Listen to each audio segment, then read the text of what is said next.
just going to change the formatting of this one. I just want to do tenths. So wherever I have a piece of data that's bigger or smaller than tenths, I'm just going to use this right here and turn it into tenths by clicking on this doohickey up here and then click this. So everything will be in tenths just for nice and consistency. Okay, now the next thing I'm going to do, I want this to be in tenths as well, I guess. I can click the other way, turn that into tenths, etc. so forth.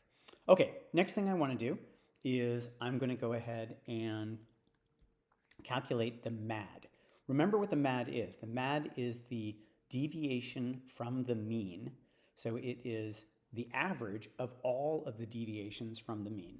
Well, here's one value, and here I'm going to put the deviation from the mean. So I'm going to type deviation from mean.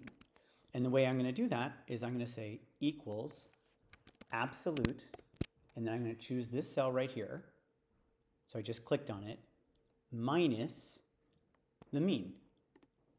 But do you see where it says G5 there? I'm going to put a dollar sign between the G, or in front of the G and in front of the 5. When you put a dollar sign in a spreadsheet, it means please never change the value of that cell. Lock onto G5.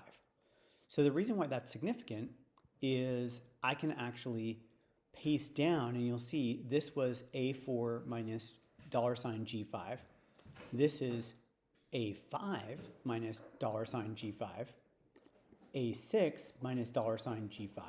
So by using the dollar sign, I've locked it into this point, which is the average.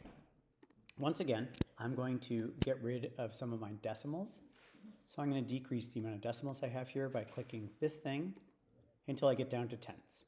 So now I have the deviation from the mean, okay? And what that's going to allow me to do is to calculate one last thing, which is the mean average deviation from the mean, which is also called MAD. So I'm going to actually insert a column here. I'm going to click on this little arrow, and I'm going to insert one column left, and I'm going to call this the mean absolute deviation. And that's called MAD. Notice that, do you see how it's cut off there? Mean absolute, and then it's cut off because it's so long. If I just click on this right here, which is called text wrapping, I can make that stretch to, in this one little narrow column. So I'm going to copy this mean absolute deviation. I'm going to put it here again, okay? And now that I've calculated the deviation from the mean from my eyes open experiment, I'm just going to take the average of that. Average, and I'm going to grab this data in column B. And parentheses. So that's my mean absolute deviation. I'm going to do the exact same thing for the eyes closed data. So I'm going to say deviation from mean. And I'm going to actually wrap these because they're a little bit too long. So wrap and wrap. This is as close as I will ever be to being a rap artist. Oh God, bad joke. Okay, now we're going to do the exact same thing here. We're going to say equals abs, which stands for absolute value, of this minus the mean, but this time it's the eyes closed mean, so it's down here. And I'm going to put a dollar sign again in front of G and in front of 25. And with parentheses.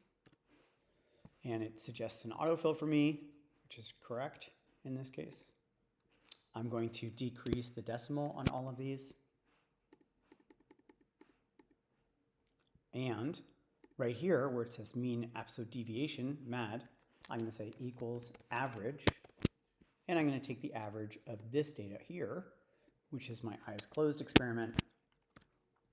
And I'm going to see that the mean absolute deviation went down slightly from eyes open to eyes closed. Now my results are a little bit all made up, of course, because I'm just making up this data. Okay. Now, that's it for this video, and then I'll continue on the next video, but we've added one more thing, which is the mean absolute deviation. Excelente.